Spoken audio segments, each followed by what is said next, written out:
Assalamualaikum warahmatullahi wabarakatuh. Nama saya Rizky Indrianti dengan NIM 24650056. Di sini saya akan mengerjakan tugas mata kuliah mikrokontroler, yaitu mereview materi 1, 2, dan 3. Yang pertama, saya akan mereview materi pertama. Oke, langsung saja pada materinya. Pada slide 5 ini, dia menerangkan bahwa mikrokontroler adalah komputer kecil dalam bentuk chip IC yang memiliki CPU, memori, serta input-output. Penjelasan ini memberikan gambaran awal bahwa mikrokontroler adalah otak yang mengendalikan berbagai peralatan elektronik. Kemudian slide 6. Pada slide ini dijelaskan pemanfaatan mikrokontroler dalam kehidupan sehari-hari, seperti pada sistem kontrol mesin mobil, pangkat medis, pengendalian jarak jauh, mesin, peralatan listrik, mainan, dan perangkat-perangkat lainnya. Tujuannya agar mahasiswa memahami betapa luas penggunaan mikrokontroler. Kemudian pada slide 7, slide ini menerangkan bahwa mikrokontroler dapat menyederhanakan desain, mengurangi ukuran dan biaya, serta mempermudah pemeliharaan sistem. Penjelasan ini menekankan alasan mengapa mikrokontroler semakin populer digunakan. Kemudian pada slide 8, slide ini memperlihatkan blok diagram mikrokontroler. Diagram ini menjadi dasar untuk memahami bagian-bagian di dalam mikrokontroler dan bagaimana setiap komponen saling bekerja sama menjalankan tugas. Kemudian pada slide berikutnya kita akan membahas tentang bagian-bagian utama mikrokontroler dimulai. Oke, yang pertama dimulai dari CPU. Slide ini menjelaskan bahwa CPU adalah otak dari mikrokontroler. CPU bertugas mengambil instruksi, menerjemahkan, dan mengeksekusinya. Mahasiswa perlu memahami bagian ini karena CPU adalah inti pengolah dalam sistem. Kemudian pada slide 10 yaitu slide ini membahas jenis-jenis memori seperti RAM, ROM, dan flash. Memori berfungsi menyimpan data dan program yang akan dijalankan. Ini penting karena kapasitas memori memengaruhi kemampuan mikrokontroler. Kemudian pada slide 11, yang ketiga dan keempat yaitu port input, output, dan port paralel dan port serial. Port paralel berfungsi sebagai jalur untuk menghubungkan mikrokontroler dengan perangkat eksternal seperti LED, LCD, printer, maupun sensor, sehingga setiap pin dan digunakan untuk mengirim atau menerima sinyal secara langsung.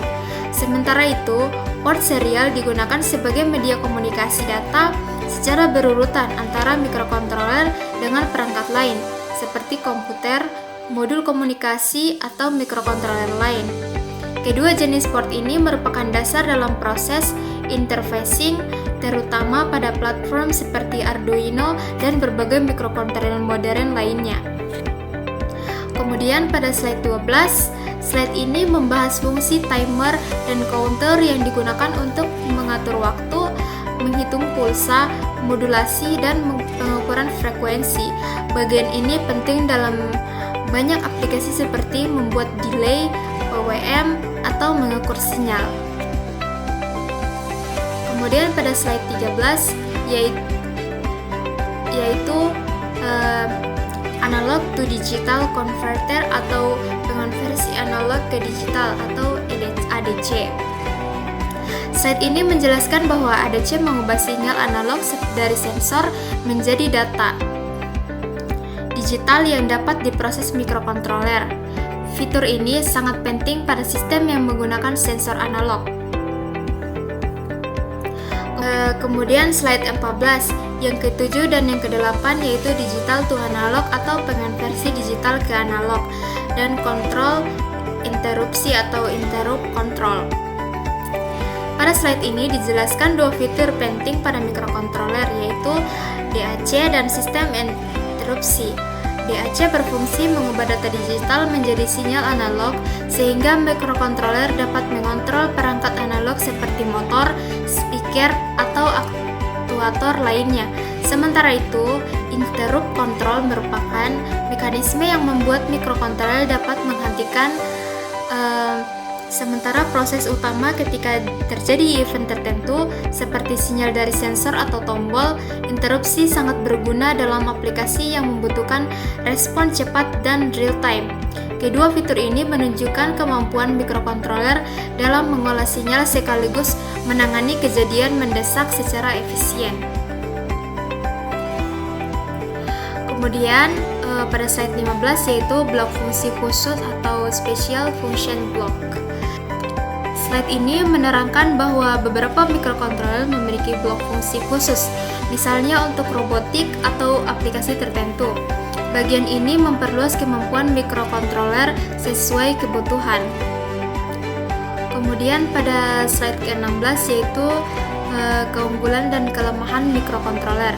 Slide ini merangkum kembali kelebihan mikrokontroler.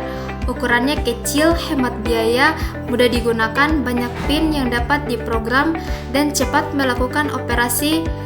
Ringkasan ini membantu memahami alasan mikrokontroler sangat populer. Kemudian yang terakhir adalah kekurangan mikrokontroler. Slide ini menjelaskan bahwa mikrokontroler tetap memiliki kekurangan seperti arsitektur yang kompleks, kemampuan multitasking yang terbatas, dan tidak bisa langsung mengendalikan perangkat berdaya tinggi. Oke, mungkin itu saja untuk hasil review saya pada materi 1. Selanjutnya kita akan lanjut ke materi 2 dan 3. Pada materi 2 ini yaitu tren dan interface mikrokontroler dan robotika. Oke, langsung saja. Pada slide 2 ini membahas tentang tren industri 4.0 elektronika dengan teknik informatika. Slide ini menjelaskan bagaimana perkembangan industri 4.0 membuat teknologi mikrokontroler dan teknik informatika semakin penting, terutama dalam otomatisasi, kontrol cerdas, dan integrasi perangkat elektronik. Kemudian pada slide 3 yaitu kompetensi nasional.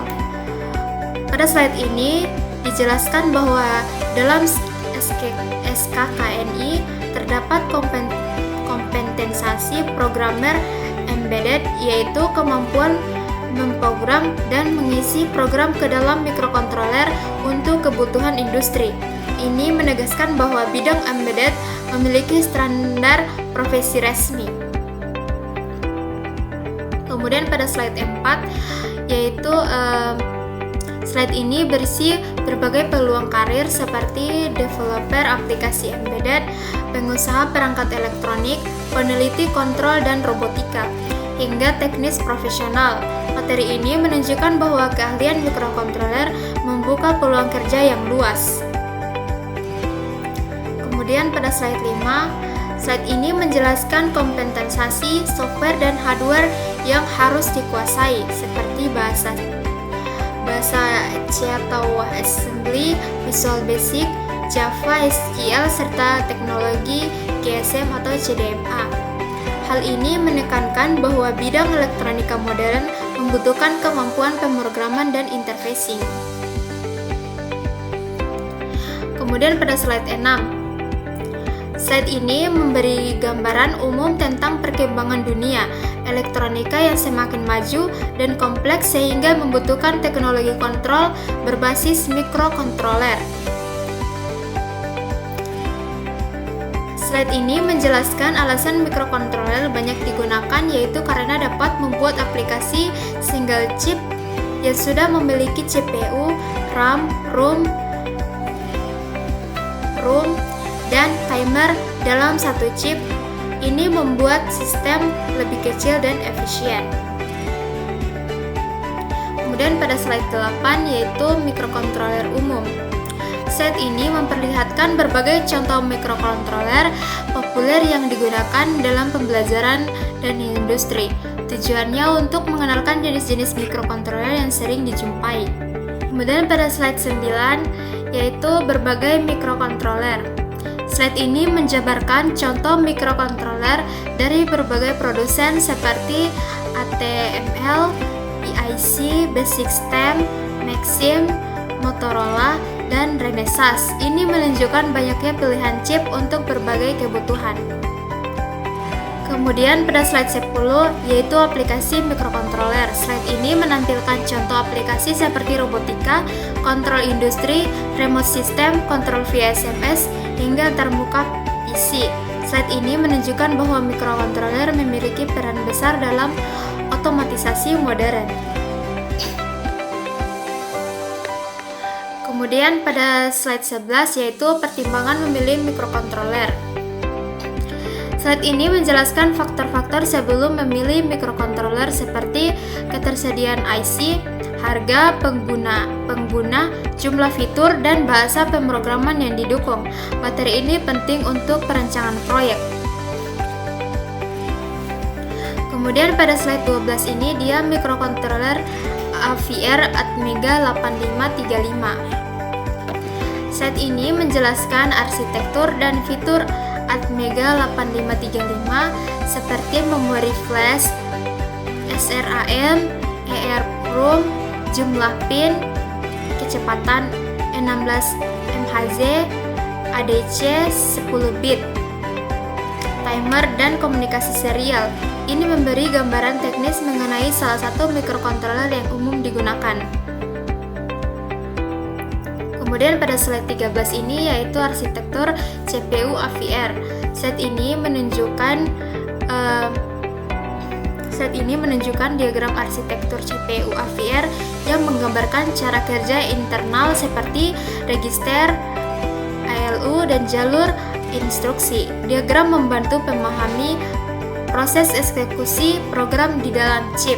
Kemudian pada slide 14 yaitu perbandingan mikrokontroler ATML.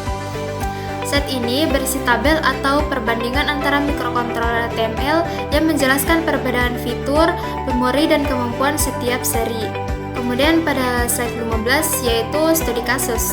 Slide ini memulai bagian praktikum menggunakan basis BASICOM atau Atmega, menunjukkan contoh kode dasar untuk memprogram mikrokontroler.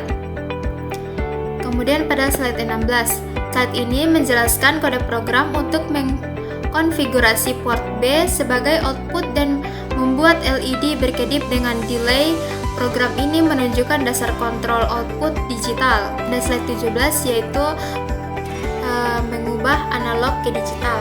Slide ini menjelaskan contoh pembacaan ADC mengirimkan nilai ke serial dan menampilkan ke port. Ini menunjukkan cara menangani sinyal analog. Kemudian pada slide 18 yaitu dasar kendali. Kendali basis, dasar kontrol. Slide ini menjelaskan program sederhana untuk membaca input dasar dari saklar mengontrol port output berdasarkan kondisi tersebut. Ini adalah logika dasar if-else di mikrokontroler. Kemudian pada slide 19 yaitu operasi pulsa. Slide ini menunjukkan fungsi pulse in dan pulse out digunakan untuk membaca durasi pulsa dan menghasilkan pulsa, misalnya untuk mengontrol servo atau membaca rotary encoder. Kemudian pada slide 20 yaitu fungsi dalam pemrograman. Slide ini menjelaskan penggunaan subroutine atau fungsi dalam BASICOM untuk memisahkan tugas program agar lebih rapi dan mudah dipahami. Kemudian pada slide 21 yaitu display LCD.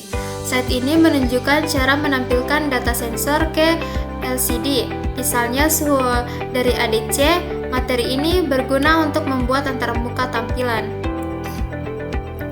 Kemudian pada slide 22 ini yaitu lanjutan dari dimana gambar ini menunjukkan proses pemrograman mikrokontroler AVR menggunakan BASICOM AVR. Bagian kiri memperlihatkan penulisan kode untuk membaca DC, sedangkan bagian kanan menampilkan pengaturan chip seperti jenis mikrokontroler dan kapasitas memori. Di bagian bawah terlihat tampilan ISP pemrograman yang digunakan untuk mengisi file HEX ke dalam memori mikrokontroler. Gambar ini menggambarkan alur lengkap mulai dari penulisan program, konfigurasi perangkat, hingga proses upload ke chip. Kemudian pada slide 23, desain robot sederhana. Slide ini memperlihatkan desain dasar robot, menunjukkan bagian-bagian fisik seperti motor, sensor, dan rangka. Kemudian pada slide 24 yaitu desain robot. Slide selanjutan yang menampilkan detail komponen robot mulai dari mekanik hingga kelistrikan. Kemudian pada slide 25 yaitu implementasi AVR pada robot. Slide ini menampilkan penerapan mikrokontroler AVR dalam robot nyata. Ini menghubungkan teori dan praktek. Kemudian pada slide 26 yaitu penerapan pada robot atau program robot. Slide ini menjelaskan program robot yang membaca sensor jarak, bergerak maju, atau berbelok jika ada halangan. Program ini menggambarkan logika dasar robot otonom. Slide 27 yaitu sistem minimum mikro. Slide ini menjelaskan rangkaian minimum yang dibutuhkan mikrokontroler untuk bekerja seperti reset, osilator, dan catu daya. Kemudian pada slide 28 yaitu dasar pemrograman. Slide ini berisi contoh kode assembly 8051 untuk membaca input dari port dan menampilkan ke LED. Ini menunjukkan cara kerja low level mikrokontroler. Kemudian pada slide 29 yaitu kompilasi. Slide ini menjelaskan proses kompilasi program menjadi file machine code yang akan dimasukkan ke mikrokontroler. Kemudian pada slide 30 yaitu ISP software. Slide ini menjelaskan software yang digunakan untuk memprogram mikrokontroler menggunakan metode ISP atau in-system programming. Kemudian pada slide 31 ini yaitu mengisi memori mikrokontroler. Slide ini menunjukkan langkah-langkah mengisi program ke dalam memori mikrokontroler menggunakan alat programmer. Kemudian pada slide 32 yaitu mengisi dengan file HEX. Slide ini menampilkan proses memasukkan file HEX hasil kompilasi ke mikrokontroler. Kemudian mikrokontroler PIC. Slide ini memperkenalkan mikrokontroler PIC dan contoh kode dasar seperti mengontrol output menggunakan bahasa BASIC. Slide ini menunjukkan bahwa selain AVR, PIC juga banyak digunakan di industri. Kemudian yang terakhir yaitu mikrokontroler PIC lanjutan atau yang terakhir. Slide ini melanjutkan penjelasan mengenai program PIC untuk menyalakan dan mematikan pin secara berurutan sebagai dasar kontrol output. Oke, mungkin itu review materi 1, 2, dan 3 dari saya. Bila ada kata salah mohon dimaafkan. Assalamualaikum warahmatullahi wabarakatuh.